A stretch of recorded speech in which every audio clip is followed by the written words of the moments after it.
Well, let's get into, at long last, another classic JP and the Beans top five. Today's top five category are our top five street level heroes. Beans, if you would flesh out for the good people what it means to be a street level hero, Street so level. that we can understand who qualifies and who maybe does not. Yeah. So street level heroes are mainly focused on the ground level. Mhm. They're watching over their city. They're hand to hand. They're in the fight, right? They don't care about national threats. They don't care about aliens. They're not going to go into space. Mhm. That's not where they go. Not their forte. No, unless they absolutely have to. Sure. Okay. But 95% of the time, they are taking on whoever is wrecking havoc in their city. Mhm. Okay. Mhm. That is what they are doing. So that is a street level hero. They are I love that. usually not super duper overpowered. Right. They have Right. powers sometimes. Sometimes they don't. Yep. But even if they do have Not a powers, disqualifier if they do. it's more of a, they're not overpowered by any means, Correct. right? They have nice enhancements Right. that help them out. They're not But- going to punch a normal person and then kill them because they're Superman. Well, see, if Superman punched somebody, they'd be obliterated. That's exactly what I Like, mean. But that's what a street you level could- hero is not capable Yes. of doing. Like, they're not going to hit somebody in the They'll side. knock somebody's You're dead. head off, probably, but it won't like it. Not going to disintegrate. Exactly. His head will still be there, probably. Unless it's like the Iron Fist, okay? So that is the definition of street level. So you're not going to see Superman on this list. You're not going to see Wonder Woman on this list. Right. You're not going to see No Iron Man. the Fantastic Four because they're dealing with universal threats, Almost always. right? You're not going to see any of the Avengers, really. So, yeah, that is the street levelness. I love it. All right, get us Of it into all. it. Beans, you go first. Your number five. My sir. number five has risen to prominence more recently out of anything. I have Moon Knight at number five Okay. because Moon Knight is one of the more fun superheroes on the ground level. Mhm. Okay? This dude, first of all, you don't know what personality you're going to get, right? Every day's a little bit different. He's crazy in the sense of, the moon god is telling him what to do. And on top of that, he's like, you know what? The bad guys need to see me coming. So I'm going to wear bright white clothes. And then I'm going to pummel these people to almost near death. Not going to kill him necessarily. I might kill him sometimes. He goes hard. Sometimes I might Goes kill hard. him. Not much in the way of restraint. But he's not going to kill him all the time. It just depends on the moon god, Khonshu. And so he has really turned into one of the more fascinating Marvel characters in recent years. So I'm very happy he's been getting the spotlight. He's been having a good couple of comic book runs from what I understand. I haven't read him yet. So what a rise for that character. Yep. He's sitting at my number five. Love that. So Great number yeah. five pick. My number five pick, kind of staying in the Marvel Knights theme, is the Punisher. Listen, I'm obviously not advocating for murder. Okay. And I am a little light murder here. There's a part of me that just enjoys the vigilante that's willing to go that extra step. And part of what I appreciate about the Punisher, okay, is he's not trying to even justify that action as no, I have the moral high ground. He just thinks that there are bad people that need to be put down in the permanent variety. I can respect that. He's also very good at what he does. Like if you're on his list, you're done. He would have been so great in the Old West in the 1800s. Straight up. He would have been one of the best sheriffs. Friggin' Marshall. Yeah, he missed his time frame. Yeah. Yep. Man out of time. So that's my number five, the Punisher. Okay. My number four, I'm choosing to believe this character is street level, and I think they are. So you gotta correct me if I'm off here. I'm gonna go with Wolverine. Okay. Wolverine. I'll hear the defense. Yep. So Wolverine kind of lives in a little bit of a gray area here, but he is very rarely in the outer spaces. He is almost always on the good old planet Earth. Okay. And I would say he prefers to concern himself with the street level variety of the bad guys. Okay. He likes mixing it up with the rough and tough on the street side. So for me, he's eligible here. It kind of depends Mm-hmm. with how when he's on his own. I think you can make that strong argument that he's street and level. that's primarily what I'm viewing here. When he's coaxed into being part of the X-Men squad, okay, then he's obviously brought out of the street level. But when he's roaming the streets of Japan, for example, yeah, that's Wolverine at his street level best. So he certainly spends time outside the street level, but being the natural loner that he is and the self-proclaimed best at what he does, taking fools down, I'm going to go with Wolverine. It's another number 4. It's another one that would have been done really well as a cowboy in the 1800s. Yeah, the Old West, and he's good. I'll give it to you. I'll give it to you. Appreciate that. Thanks for allowing that. My number 4, and people are going to hear this and be like, "Wow, he's number 4." I have Daredevil at number 4. Okay. I will say he probably wouldn't have made this list for me if the Netflix show never existed, because I was never one that was like, "Oh my gosh, Daredevil! I love Daredevil. Daredevil." That was never me. Right. Okay. Watching that show, I'm like, "Oh, Daredevil's cool." Mm-hmm. So, and we have a buddy who is obsessed with Daredevil, who might actually be Daredevil. We're going to say that he is. Yes. So, and I know how much he loves that character. So to have that, like, that was like my first him, and then that show was my first like real introduction to Daredevil, because I was like, oh, he's a blind guy with a stick. Like, okay, cool. But there's the hook here. There's a lot more depth to him, and I know they kind of compare him to like Batman a little bit, but I'd say they're very different. They're very different characters. Very different. Yeah, I got Daredevil at 4. I love that. Because I think I would even say, no, maybe not. He gets about as brutal as Batman. He does. Yeah. He does. So that's where the comparisons are drawn in the style or the approach towards their adversaries, but that's about really it. Yeah, fair. Yep. So number 4. My number 3. Who do you got? I don't think you have these guys. So that's these guys. I have the Teenage Mutant Ninja Turtles. Come on. At number 3. Wow. Yeah. Wow. Yeah. This is an out of the box pick. And a great one. And it's a fantastic pick because this is what these guys do.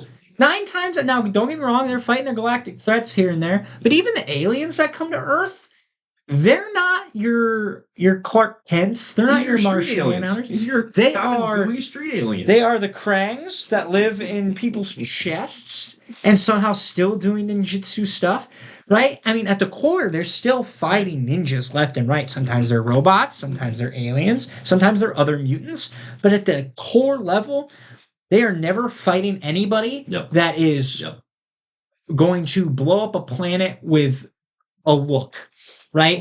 They're never taking on anybody like that. Right. Even all the aliens you would consider to be street level when they're taking on the Triceratons and all that stuff. So I got the Ninja Turtles at 3.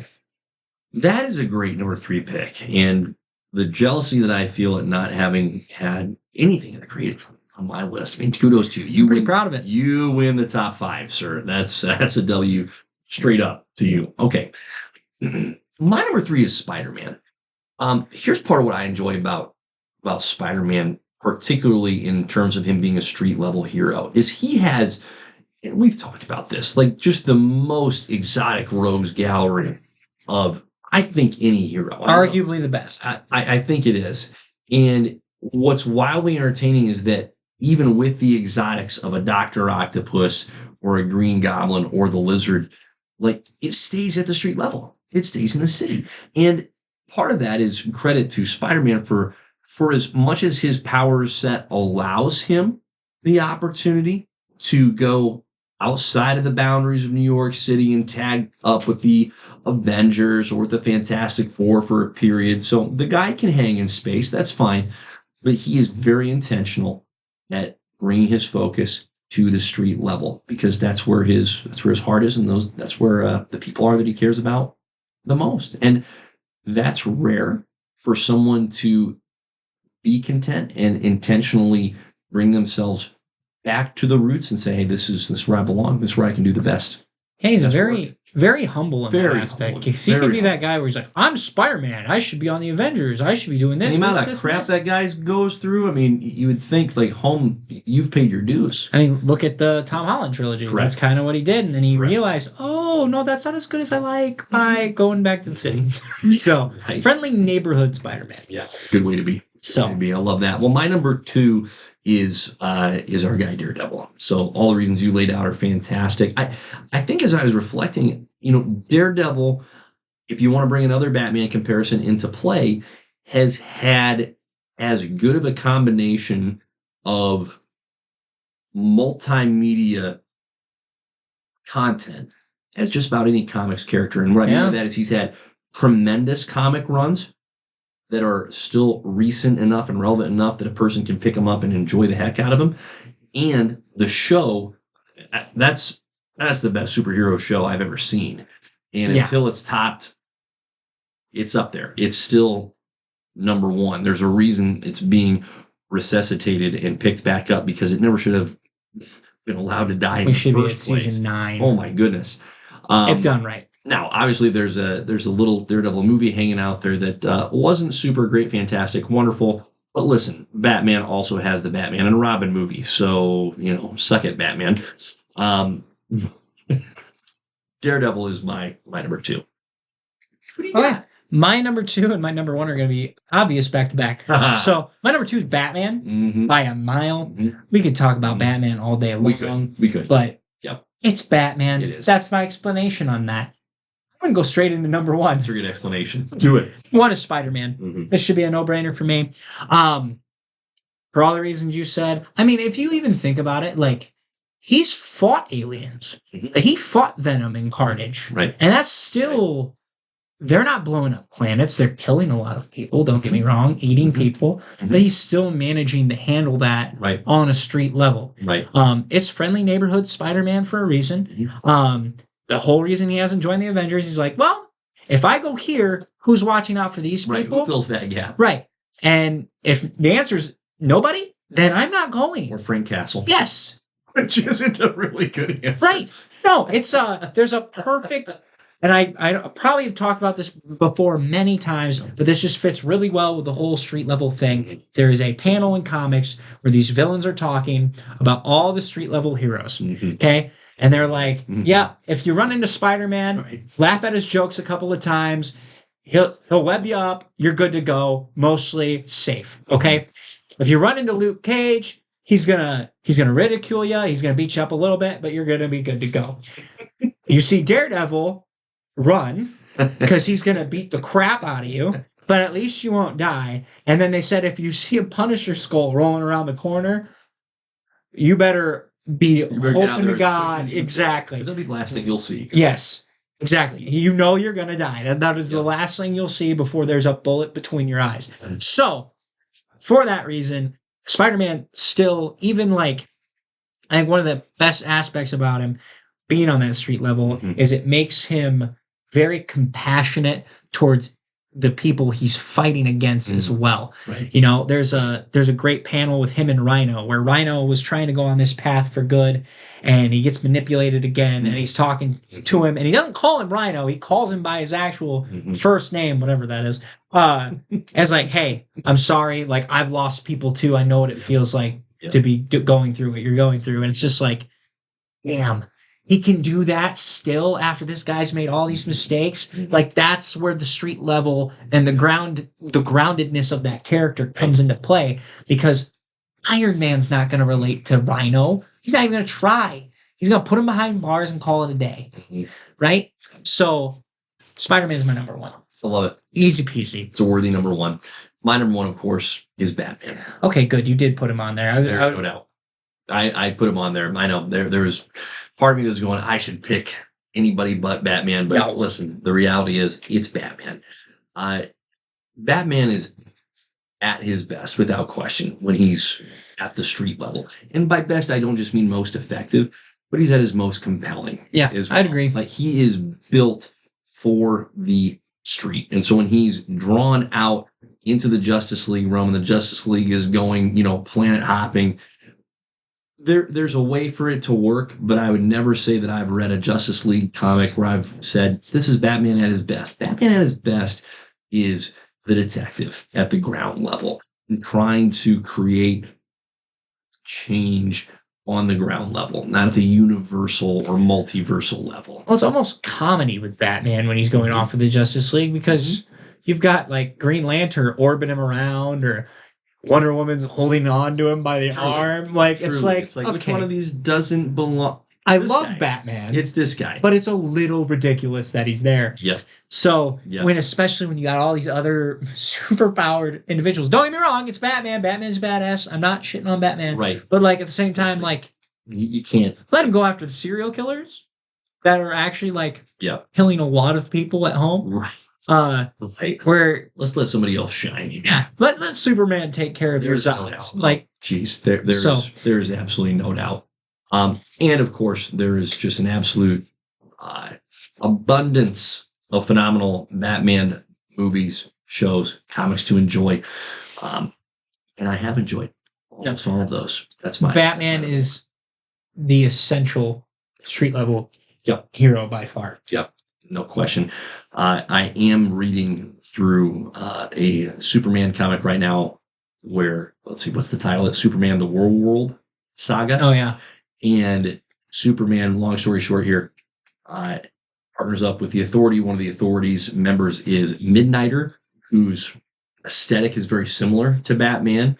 And Batman teams up with them to help them on a particular mission. And Midnighter is just giving Batman so much crap throughout the entire thing, going, hey, like, so we kind of look alike, except I'm definitely bigger, stronger, and faster than you. So what are you even doing here? Like, come on, man, step up. And you don't kill people. It's like, I kill people. It's no problem. Makes it a lot easier. You should try that sometime. And it's tremendous, tremendous dialogue. But anywho, I digress.